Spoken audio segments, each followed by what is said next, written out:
Hello everybody and welcome back to a brand new episode of F1 25 Career Mode here on the channel. I hope you all having a great day. Today we take on my home race, the Canadian Grand Prix, in what has been a momentum building section of the season these last few races.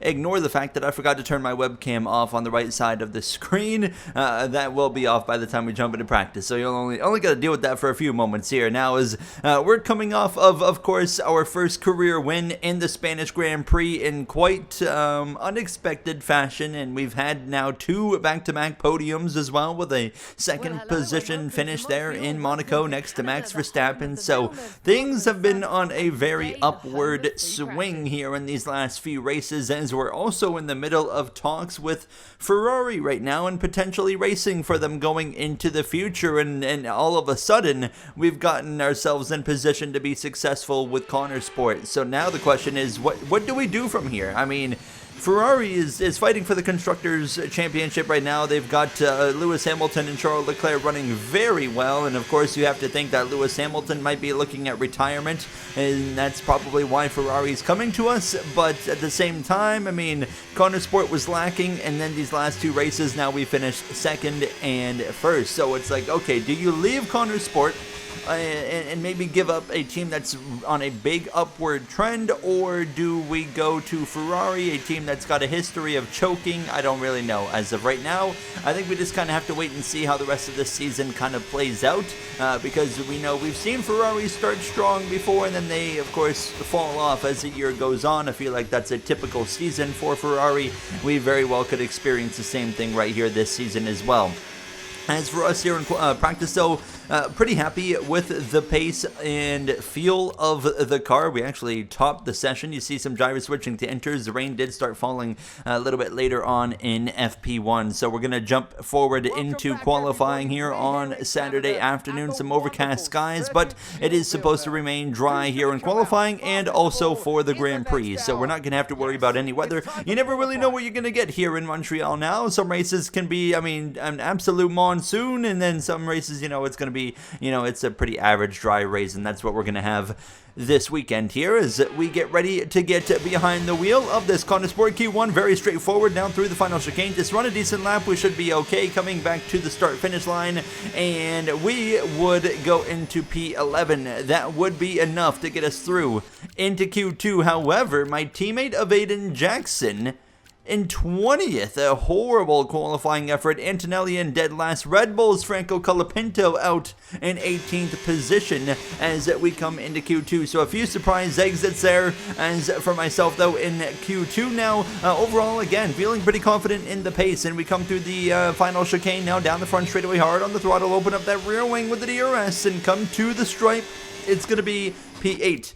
Enough to move on. We would drop to P9. Lando Norris, your championship leader, out in Q2 over Sainz, Ocon, Gasly, Paul Aaron, and Isaac Hadjar, the two V-Carb Fords right there in 15th and 16th position. Q3, I made a huge blunder. I invalidated both of my laps. Therefore, I didn't even get to run a lap. So we end up in dead last in Q3 because of that, and yeah, there was nothing to show. So Lewis Hamilton goes pole position over Max Verstappen, Charles Leclerc there in P3 over George Russell as well, Tsunoda as well up in the top 5, and fellow Canadian Stroll in P6. Montreal is not only the second largest French-speaking city in the world, but it's home since 1978 to the Canadian Grand Prix. The name Villeneuve looms large over this one, but who can write their own legends today? If you want flat-out racing, you've come to the right place this weekend, as it's full throttle for 59% of this 2.7-mile circuit, peaking at around 210 miles per hour going into the final chicane. But that speed requires discipline, and there are more than a few close walls here just waiting to punish drivers with a heavy right foot. So with the race not far away from starting, here's what today's grid rundown looks like. Lewis Hamilton lines up on pole position, and Max Verstappen lines up alongside. Looking down the rest of the grid, we have Leclerc, Russell, Yuki Tsunoda, and Stroll, Piastri, Hülkenberg, Albon, and Golden Boy, Norris, Sainz, Esteban Ocon and Gasly, Aaron, Hadjar, Ollie Behrman and Franco Colapinto, Bortoletto, Jackson, Doohan and Andrea Kimi Antonelli rounds off the grid. Now it's almost time for lights out, so let's go down to the track. It's time to go racing here from Montreal. We're going to be starting on the mediums, and as of right now, we're aiming for a one-stop. So starting on the mediums, jumping over to the hard compound tire as Lewis Hamilton and Max Verstappen set to lead the field to green. Verstappen, fresh off of that first win with his new team of Aston Martin in Monaco, well, they went to Spain and had a mechanical failure. So they are looking for a nice rebound race here in Canada now, as there's still plenty of time in this season for Verstappen to get himself back up into the conversation in the championship battle now as well. We got to watch out for Oscar Piastri today, see where he can get through to Lando Norris as well, your championship leader, and also the Red Bull of Colapinto and my teammate of Aiden Jackson, kind of paying attention to all those drivers today, see how far they can kind of work their way forward through this grid as we come through the final chicane and getting ready to line up here and get ready for hopefully a really good start down into turn number 1, maybe gain a few positions. I feel like we are kind of a 7th to 8th place car coming into this weekend, so I'm hopeful that we can kind of get up there after turns 1 and 2 now, as we're going to be lining up there just in front of us. Alex Albon in that number 23 for the Williams. Antonelli lines up to the very back of the grid. Here we go, 35 laps of racing on the way from Montreal. It's going to be 5 red lights, holding, waiting. We're racing here from the Canadian Grand Prix at home, and it's not a great start there, but a lackluster start. Norris goes through, so does as well Carlos Sainz. Now into turn number 1, Hamilton, Verstappen, Leclerc, your top 3 over George Russell, and there you got Tsunoda going at it with Lance Stroll, 3 wide right there in front of us. They all get sorted out though. Everything's nice and clean. Lando Norris, an absolutely fantastic start for him as he continues now to fall in behind one of the Audis actually. How about some Audi representation up here from Nico Hülkenberg now as Hamilton continues to lead now as we've settled in behind Carlos Sainz in the Williams. So started P10, dropped down to P12, not exactly what we were looking for as we now settle in front of the Frenchman of Esteban Ocon. He's got another Frenchman there and former teammate behind him there of Pierre Gasly in the Alpine. It's been a bit of a disaster for Alpine this season, and Gasly, he's had quite a few self-spins. It's not been a pretty season as we're going to dive up the inside of the Spaniard into the hairpin now of Sainz, and we'll look to take P11 back, and there we go, clear. Next up, Lando Norris. He's on a hard compound tire, so he might actually be able to put a little bit of pressure on the championship leader here for the first few laps. Now is up in front of us. So you got Hülkenberg side by side with Piastri. Stroll's going at it with Tsunoda. Everyone though gets things sorted out pretty quickly, so no side by side action here into the chicane, so therefore no one's really checking up any pace now, but we continue to kind of settle in into this 11th spot, kind of waiting to pounce on Lando Norris here if we can get the opportunity. Just up in front of him, Albon as well on the sauce, so expect to see him into the pit lane pretty quickly here. And as we come through a little bit later on lap 3 at this point now, and we are just still just kind of lurking there behind Norris. As you can see, Nico Hülkenberg in the Audi continues to drop down the order. He's down to P9, now being passed by another car, and Lando Norris is going to be all over him here. Actually, hold on, Hülkenberg's going back at Alex Albon, and he's going to pass Albon into the final chicane, so Hülkenberg back through into P8, but the question is how long can he hold on, as we're slipping and sliding a little bit on our own right there on the exit of that final turn now to lap 5, and Hülkenberg actually put a bit of a gap on Alex Albon, but now the problem is for Albon, the soft tires start, and I think he's already starting to feel the struggles as we actually take a bit of a warning there for exceeding track limits. That was pretty blatant on my end there, and as we come through a little bit later, Norris with a bit of a mistake here now through the next chicane, and now he's going to be vulnerable from myself as we head down towards the hairpin. He's slow, he's moving out of the way. What in the world was that? Norris just completely off the pace there into the braking zone. We go around the outside. I originally thought there might be an issue there starting to kind of flare up in the McLaren, but I can confirm that there's nothing wrong. He would actually be immediately back up to pace, so I have no idea what in the world that just super early lift was about, but we complete the pass on Lando Norris, and now we can try to set our sights on Alex Albon and see if we can run him down over the next lap or so as his soft tire continues to struggle. However, as we come to lap 6 a little bit later, we are just now getting to the back of Albon. Big checkup because Oscar Piastri was actually on the outside of Hülkenberg after a a lockup, and somehow I am able to catch Alex Albon off guard, and we pass him as I nearly rammed into the back of him, but he pulls back at the line now with the DRS, and he's going to repass me into the final chicane. So it's game on here. Albon retakes the position as we continue to sit in behind him on his soft tire, and as after that pass was made, my pace started to really fall off on this medium tire, so I was really starting to struggle with some grip. And here comes Lando Norris now to my left side, and he's going to pass me down into the hairpin as well. Here comes Carlos Sainz out of the hairpin, looking for the position. Another concern raising on top of the no grip is the fuel situation. I am burning through a lot of fuel very quickly to a very concerning rate now, as here we go down the long back straightaway. Carlos Sainz passes me, and just like that, we're back down to P12. Ocon behind Aiden Jackson has driven up into 14th position. He is having a very strong start to this race after having a horrible qualifying effort. Now I'm under pressure from Esteban Ocon. It's just like the pace had just suddenly disappeared in this corner sport, but we do stay ahead into turn 1 as I force the issue a little bit, but I could not keep up with the cars in front of me, so I was starting to drop backwards here. Now as Ocon's looking at my inside, now I can't confirm Alex Albon's now made his pit stop, so we had moved up into P11, and I had to make an audible. I said, we got to pit right now. We got to turn this into a 2-stop race, so I'm going to pit right here at the end of lap 9 because I was sinking. So we're coming in, we're going to put on the hard compound tire, and yeah, I mean, go as far as we can, but the strategy's kind of now a little bit different all over the place. I was making some downforce adjustments as well because, I mean, we were just like all of a sudden a flip of a switch in Struggle City. We get on a set of hards now, and yeah, I mean, hopefully this is going to kind of stop the bleeding and we'll get back to the pace that we were just at, you know, in those first few laps. I had also burned through a large amount of battery just trying to keep up, so I just don't understand where the pace suddenly kind of just disappeared to. So that's a concern, and as we now come through to lap 11, my teammate of Aiden Jackson has now come into the pits as well, so we are going to be a few seconds in front of him, but that few second gap was pretty short-lived as we came through the hairpin towards the back straightaway. Jackson is all over me, and I mean, he is absolutely flying, and I've got nothing for him, so he's going to go past me. And I mean, look at the speed difference there, as I feel like, are still kind of in a struggle type situation. We're not going to really know until we're around some more traffic, but I'm definitely not feeling very confident right now in the overall pace of this corner sport, as we do come out in front of Carlos Sainz, but he is exiting the pits. It's going to be close right here into turn 1. We're actually going to be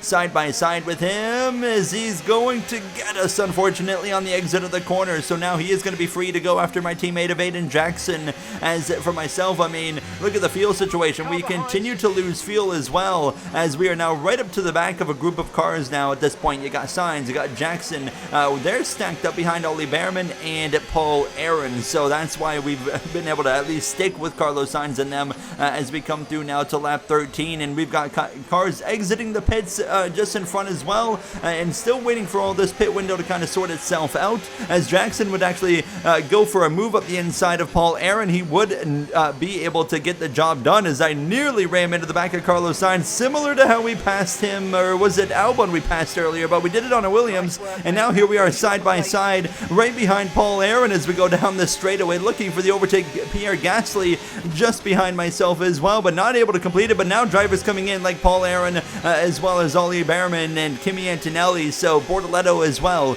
So now we're kind of transitioning back into kind of our natural race position, which would only end up being 14th place. So somewhere we've also kind of dropped further. I think Colapinto actually still is yet to pit, but I am still under pressure from Esteban Ocon. As you can see, Sainz now past Jackson. I take a second warning on the day, so we have to go the next 20 laps without taking a warning.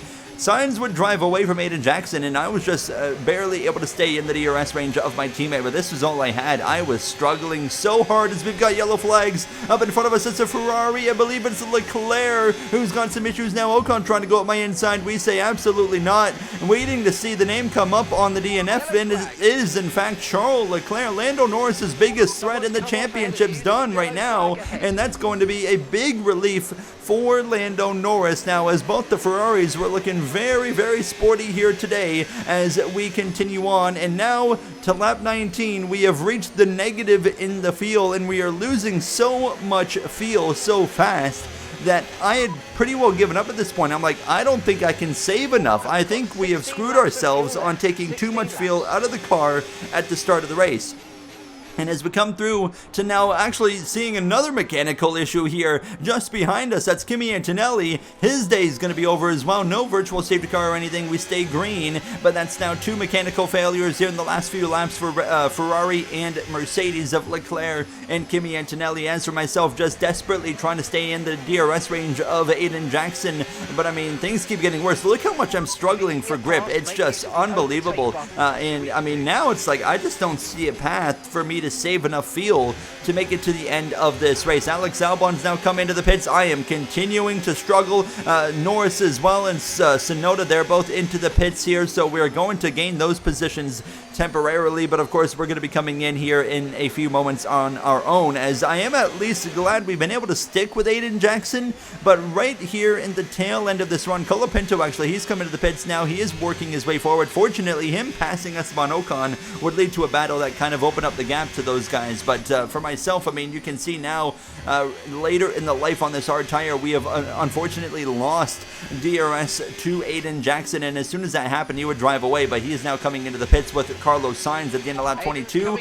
We're going to be coming in. Look at the fuel. We're negative 0.3. It's pretty bad, and I am just struggling so much for grip and honestly losing my mind at this point. Here comes a pair of Red Bull Fords of Colapinto and Tsunoda, and what a fall from what we've had in Monaco and Spain. I mean, just no speed at all in this car, and we are just a roadblock. We're in the way. Here comes Oscar Piastri down the straightaway. He can pass me, but as we go into the final chicane, I mean, Colapinto and Tsunoda kind of scrapping it out here now, and here comes the Australian of Piastri, and he's going to be able to go through now as well, so he actually sets the fastest lap. Our pit window is now open. We just got to hang on one more lap. We're going to come back in, put on another set of mediums, and one lap later, sure enough, we get to the pits, and now negative 0.4 on the fuel. And at this point, I had been kind of lifting and coasting, trying to save, and that number was still going down. So I had pretty well given up at this point. I'm like, whatever happens, happens. We're going to try and make a last-ditch effort in the final bit of this race to try and save fuel. But if it doesn't work, I mean, I don't know what to do at this point. So we get a set of mediums on. We'll rejoin the racing, and we are way behind Aiden Jackson, who we were about 2 seconds behind when he originally pitted. Now I'm 8 seconds behind him, basically. You're about 7.5, so it's a complete disaster at this point. The fact that we're running 14th is super impressive, because this was, I mean, probably the worst race I had ever had in this game so far. It was just a complete disaster, and I didn't know what to do at this point. Now is the new goal, coming to 10 to go. I wanted to get into DRS range of Esteban Ocon and then try my best to save as much fuel as I could. Lewis Hamilton leads, coming to lap 26 at this point. 8 seconds of a gap he has over Max Verstappen. George Russell in P3. Franco Colapinto having a great recovery drive. We have seen him have great recovery drives all season long. When he, of course, starts towards the back, he might not make it to the end of this race, though. He might have to pit one more time. Tsunoda, Piastri, Norris there, P6, P7. 8th to Stroll. Hulkenberg in the Audi there in the top 10 over Carlos Sainz as well. Aiden Jackson P12, and then of course myself down here in P14. It's just a complete nightmare. Honestly, I mean, a step up, because, you know, I mean, last season at times we'd be, you know, fairly happy to be in 14th, and now it's just like, okay, I'm running 14th. It's a complete disaster, and I was driving super hard till lap 27. Colapinto, in fact, did have to pit. He has now come back out on the soft tire, and he is absolutely flying. I am not really making a lot of headway in on Esteban Ocon, so I mean, on a fresher and softer tire, I was struggling really hard to even run down Esteban Ocon on the hard. So this was super frustrating at this point now. I had fortunately been able to get out of DRS range on Gasly and Bortoleto, so that was one of the positives. But obviously the negative is I cannot get to Esteban Ocon. Now fortunately, him and Colapinto kind of scrapping it out here for a lap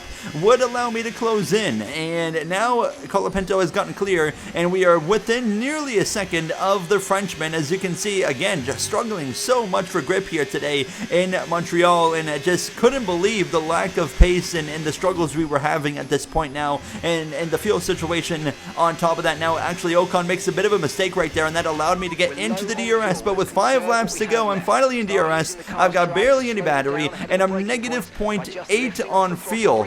It's not going to happen, folks. We're not going to be able to save that, so I would go into lift and coast mode at this point and just try to save whatever I could, and just see if there was some chance for a miracle. Now we're now leaning into negative 0.9 on fuel, and I mean, just such a disaster this has turned into. And even with lifting and coasting, I'm still negative 0.9 when I come back to the line. So it's just like, yeah, I realize at this point, I mean, we cannot save any fuel at all, and it's just not going to happen. So we underfueled the car at the start. We started with plus 0.7 laps of fuel, which I thought would be plenty. Clearly I was wrong. Now with absolute maximum fuel saving efforts, dropping myself way behind Ocon, you can see we're still negative 0.8. It's just the number is barely going down, and it's just on the straightaways, it's draining so much fuel, and it's just not possible to save up. So I had to go into absolute massive fuel saving efforts to a point where I am now losing a spot to Bortoletto. I think we're going to run out of fuel, I mean, very early on in the final lap, and there's just nothing at this point that we can do about it. I mean, can we just retire the car, guys? This is a disaster. I mean, there's no point being out here. No, mate, focus in and finish this race. I don't see the point. We're just embarrassing ourselves. I mean, I don't get it. Come on. Head down, stop complaining, and maybe you'll gain a few tenths. I wanted out of this race. There was no point, but, I mean, we're going to come around to the final lap and just bring it home, and we're going to get passed by Hadjar and Gasly. We're about to run out of fuel. Now, for the win, Max Verstappen had actually ran down 8 seconds to Hamilton, but didn't quite have enough. So Lewis Hamilton would hang on to victory over Max Verstappen in Montreal. George Russell will end up third, and I was officially out of fuel. And we're into low fuel mode, and we've got Doohan, Behrman, I believe Paul Aaron, all trying to chase us down. I think they're all going to get us, to be completely honest. Doohan would pass me, Behrman would come through, and then a few moments later on the final back straightaway, Paul Aaron as well would eventually run me down, and also have the luxury of passing me for position. So there he goes. That was it. We're going to end up the last running car. The by far worst race of my career, even before the fuel issues. It was a disaster, and we bring it home for P20. I mean, just no excuses, embarrassing, super frustrated, and I mean, yeah, I mean, even without the fuel issue, we were not going to be in the points. It was going to be way off. Aiden Jackson, he's actually going to get driver of the day. He stepped up. He ran a pretty competitive race. I'm going to be interested to see, did he actually score any points? I'm not sure, but Lewis Hamilton, his second win of the season. Hamilton back on top now, and what could be, it's not confirmed, but could be a retirement season for the 7-time champion now, as he gets out of his Ferrari and goes to celebrate with his team, gets to spray the champagne. You've got Ferrari, Aston Martin, and Mercedes all on the podium. No McLaren representation from our, of course, championship leader of Norris, and Jackson ends up P10. That's one heck of an effort. Behrman, or sorry, not Behrman, but Colapinto rebounded to P12 as we'll take a look at the standings. And honestly, for me, I mean, embarrassing myself on home turf. I just wanted to get out of here and focus in on the next one, which is Austria reverse. Norris has a 19-point lead over Leclerc, 20 points over Hamilton, who closes in big time. Verstappen back by 35, who also closes in. Piastri does make a little bit of headway, 55 points back, and then there we are at 60 points back, just in front of George Russell. Ferrari has a 16-point advantage as the McLaren v Ferrari battle continues on into Austria. I'll see you guys in the next episode. Thank you for watching, and have a great day.